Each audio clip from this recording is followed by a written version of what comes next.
और फिर मुझे किसी ने गीता की एक आसान ट्रांसलेशन भेजी, जो मैंने पढ़नी शुरू की तो दरवाजे खुलते गए, खिड़कियां खुलती गई कि अल्लाह कहता है कुरान में कि भाई मेरी बात नहीं मानोगे तो मैं जहन्नम की आग में जलाऊंगा। गीता में भगवान कृष्ण कहते हैं अर्जुन को कि मैंने तुम्हें सारा ज्ञान दे दिया, सारी बातें समझा दी, अब ये तुम पे है, तुम मानो तो मानो, नहीं मानो तो नहीं मानो। इसी तरह कुरान में है कि आप सिर्फ एक अल्लाह की इबादत करोगे, बाकी अगर किसी की इबादत करोगे तो आप जहन्नम में जाओगे। गीता के कि कहीं आपको कन्फाइन नहीं करती कि आप सिर्फ कृष्ण जी की पूजा करोगे या आप गणपति जी के। क्लियर अल्फाज में कहा है कि औरत है ना वो मर्द की गुलाम है, और मर्द जब जिस वक्त जैसी भी हालत हो औरत की वो बुलाए तो औरत उसको ओबे करे। जबकि हिंदू धर्म में देवियां हैं औरतें। तो ये सारे जवाबात मुझे गीता से मिलने लगे, और फिर मुझे एक खूबसूरत धर्म से इंट्रोडक्शन हुआ। इसमें कहीं कोई मार कुटाई ये वो नहीं है। सनातन 50,000 साल के इवोल्यूशन से बना। चाहे वो आइंस्टाइन है, चाहे वो न्यूटन है, चाहे वो जितने भी मॉडर्न साइंटिस्ट हैं जिन्होंने बहुत बहुत बड़े बड़े एक्सपेरिमेंट्स किए हैं, बहुत बड़े बड़े रिसर्च किए हैं, उन्होंने भी ये माना है कि वो वेदों से, उपनिषदों से बहुत ज्यादा प्रभावित हुए। लेकिन हम लोगों ने मेरा ख्याल है ज़हन छोटे कर लिए हैं, इस तरह नहीं करना चाहिए। मैं मुसलसल आज एक खबर, एक चीज और वायरल हो रही है। मैं भी मुसलमान हूँ, आप भी मुसलमान हैं, पर मैंने जितना भगवत गीता, रामायण, वेदों और ग्रंथों का एजुकेशन लिया है, तो उस हिसाब से जितना मैं जानती हूँ, भारत और सनातन धर्म में कहा यह जाता है कि ये तो बहुत पहले हिंदू स्क्रिप्चर्स में मल्टीवर्स को बयान कर दिया गया, एक्सप्लेन कर दिया गया है उसी के अंदर।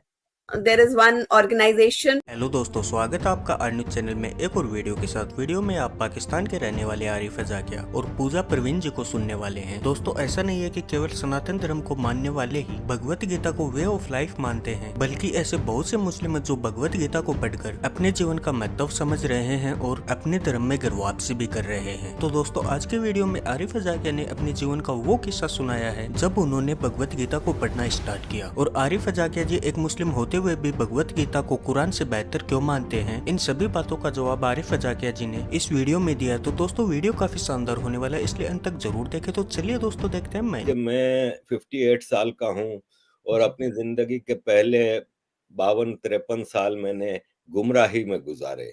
लेकिन ये है कि मैं एक बागी जहन का मालिक हूँ, और सवालात एक इंसान के जहन में उठते हैं, लेकिन बदकिस्मती से इस्लाम में सवाल करने की इजाजत है नहीं।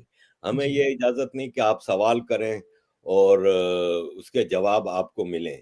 मैं यूरोप आ गया, यूरोप में अब मुझे 32 साल हो गए। यहाँ आके इंडिपेंडेंट एजुकेशन का मौका मिला। मैंने बड़ी कोशिश की कि मेरे सवालात के जवाबात मिलें। फिर मैं ह्यूमन राइट्स के काम में आया, तो आपको पता है ह्यूमन राइट्स में फिर आपको ऐसी ऐसी चीजें पता चलती हैं जब आप यूएन जाते हैं, मुख्तलिफ फोरम्स पे जाते हैं। तो मुझे जब उन चीजों का पता लगने लगा तो मैं फिर इस बात पे मुझे वो हुआ कि और इंडिपेंडेंट हिस्ट्री पढ़ी जाए। लेकिन पाकिस्तान इंडिया के हवाले से मेरी चीजें करेक्ट होती गई, क्योंकि हमें तो ये भ्रम दिया गया था कि हमने 65 की जंग भी जीती है, 71 की जंग भी जीती है, इंडिया हमारा बहुत बड़ा दुश्मन है, हिंदुओं ने कसम खाई है कि मुसलमानों को मिटा के रख देंगे, ये वो। लेकिन जब मैंने वो हिस्ट्री पढ़ी तो मुझे उसका बिल्कुल उलट मिला कि पाकिस्तान ने जंग जीती नहीं थी, बहुत बुरी तरह से हारी थी, और हिंदुओं ने नहीं, मुसलमानों ने कसम खाई है कि हिंदुओं को मिटा देंगे, सारे बुत तोड़ देंगे, ये है वो है। ऐसे में मैंने गीता खरीदी थी 90s में। लेकिन 2-4 पेज पढ़ के मुझे समझ कुछ आया नहीं, तो मैंने रख दी अपनी लाइब्रेरी में, किताबों में रख दी थी। फिर मुझे जब मैं पाकिस्तान में के इश्यूज पूरे पाकिस्तान को उठाने लगा, पहले मैं मुहाजिरों के इशू ही उठाता था, मैं एमक्यूएम में था, तो जब पूरे पाकिस्तान के इश्यूज उठाने लगा और मेरी क्लोजनेस हुई भारतीय पीपल से, लोगों से, तो मुझे लोगों ने कुछ चीजों का जवाब देने शुरू किए। उसमें मेरे कुछ गुरु बन गए और मुझे सवालात के जवाबात मिलने लगे। और फिर मुझे किसी ने गीता की एक आसान ट्रांसलेशन भेजी, जो मैंने पढ़नी शुरू की तो दरवाजे खुलते गए, खिड़कियां खुलती गई। और बेसिक सवाल ये था मेरे जहन में कि अल्लाह ने सबको पैदा किया है, और अल्लाह बहुत ही रहीम है, करीम है, बहुत ही काइंड है। तो फिर मैं ये सोचता था कि फिर एक काइंड है, वो कहता है कि जो कलमा नहीं पढ़ता उसको मैं जहन्नम की आग में जलाऊंगा। तो मैं सोचता था कि यार मेरे बच्चे हैं, अगर उसमें से एक बच्चा मेरी बात नहीं मानता तो क्या मैं उसको आग में जला सकता हूँ? तो जब मैं एक इंसान नहीं कर सकता तो वो रहीम व करीम कैसे ये कर सकता है?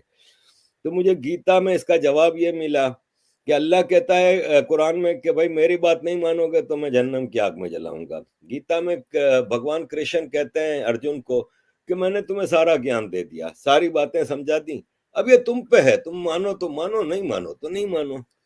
इसी तरह कुरान में है कि आप सिर्फ एक अल्लाह की इबादत करोगे, बाकी अगर किसी की इबादत करोगे तो आप जहन्नम में जाओगे। गीता के कि कहीं आपको कन्फाइन नहीं करती कि आप सिर्फ कृष्ण जी की पूजा करोगे या आप गणपति जी की। वो कर्मा पे सारा जोर है कि अपने अमल अच्छे बनाओ, इंसान, जानवर, फल फूल पौधे, हर चीज का ख्याल रखो। और यही आज का साइंटिस्ट कहता है कि क्लाइमेट के हवाले से और ये सब चीजें, गीता कहता है कि नरम साफ सुथरी फूड खाओ, वही आजकल बायो फूड के ऊपर बहुत ज्यादा जोर है। तो ये सारे जवाबात मुझे गीता से मिलने लगे। और फिर मुझे एक खूबसूरत धर्म से इंट्रोडक्शन हुआ जिसमें सारे इंक्लूसिव फैसिलिटी फेस्टिवल्स हैं कि आप सारे फेस्टिवल्स, एक तो फेस्टिवल्स का धर्म है, इसमें कहीं कोई मार कुटाई ये वो नहीं है, नॉन वायोलेंस है टोटल।